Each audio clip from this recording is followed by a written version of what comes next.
Okay, so I started the Hong Kong Vernacular in Repulse Bay, and it all started with this wall. When I looked at the wall and I thought, this is the most expensive real estate in the world, and this is what they've done to a wall in the entrance, which made me start to think, well, that's kind of Hong Kong.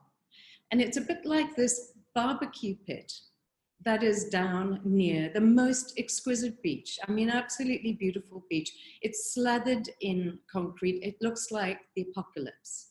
But, you know, in my work, I write about architecture and beautiful things. So I like to be able to walk around and look at things like this. Now, this is kind of weird, but wonderful.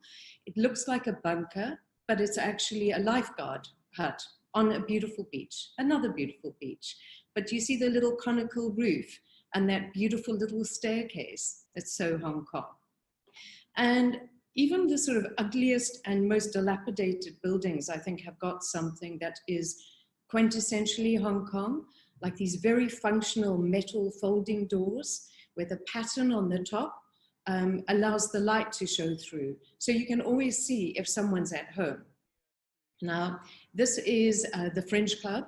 And in Hong Kong, you have a weird mix of colonial and Chinese architecture. And here, the sort of bandaged brickwork is something that I absolutely love. And I take photographs standing in the middle of the road, which is a bit scary because our taxi drivers are not the most patient. I love some of the bus stops in Hong Kong, and I spend my life photographing this bus stop. I'm going to sneak back in the middle of the night and try and repair it because it's starting to crumble. And I'd really love to see things like this maintained over the next 50 years. Now, colorful buildings and rounded corners are something that we see all over Hong Kong. And to me, that really is our unique vernacular. And that is very much something that's been driven by the building codes and enclosing balconies. And it's particularly where two roads meet. Now, somewhere in China, there's a factory that is making billions of mosaic tiles because everywhere you look in Hong Kong, there's a weird colored tile. I used to think it made them look like toilets, public toilets, but now I've kind of fallen in love with it.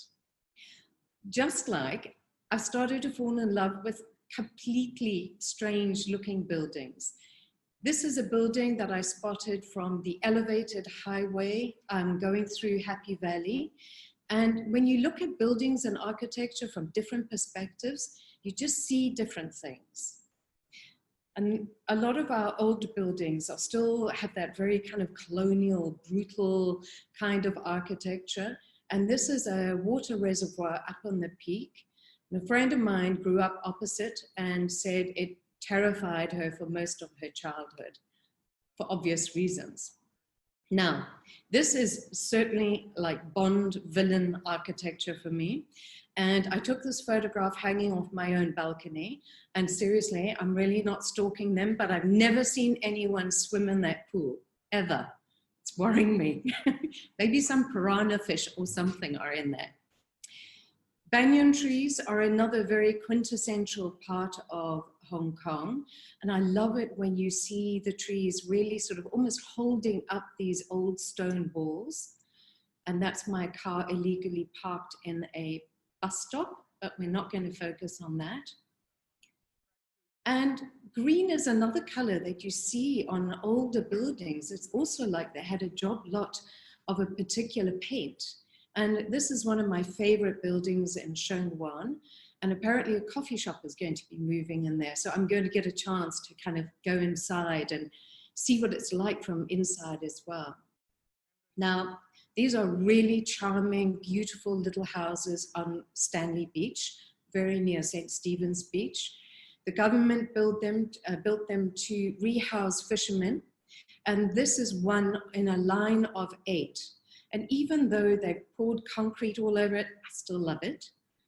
And now that I've become obsessed by vernacular, I see it everywhere, even in our little rat-run elevated walkways. You see this color green, you see the pink.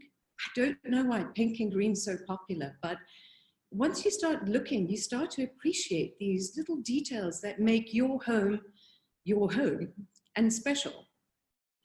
Now, there are a lot of pawn shops, and pawn as in P-A-W-N, around Hong Kong. And this is one in Wan Chai. And you can see on the side of the building, there's one of the traditional signs of a bat holding a coin for good luck. And this is Herzog and de Meuron's conservation project. And I really like this at Tai Kwun because it shows how you can have new vernacular with old vernacular. And the two are not mutually exclusive. I really like the way that they fit together very well.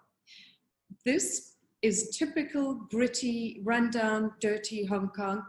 I still love it. It's got a kind of collage-like quality for me, and I like to look at the calligraphy. If you look behind all the dirt, well, not too closely, but you can actually see the sort of old layers of Hong Kong. And this is Shekou Bus Terminus. It is the most beautiful Bauhaus building. Gorgeous graphics. And then look at those chevron-shaped ventilation holes in the waiting area. This is down on the beach. I mean, it's quite dilapidated, but still gorgeous. This is my last slide. The smallest piece of vernacular, a hand-beaten post box. But I really like the way that in sort of typical Hong Kong practicality, someone has added a little metal roof to it. And I love that. That's Hong Kong for me. Thanks.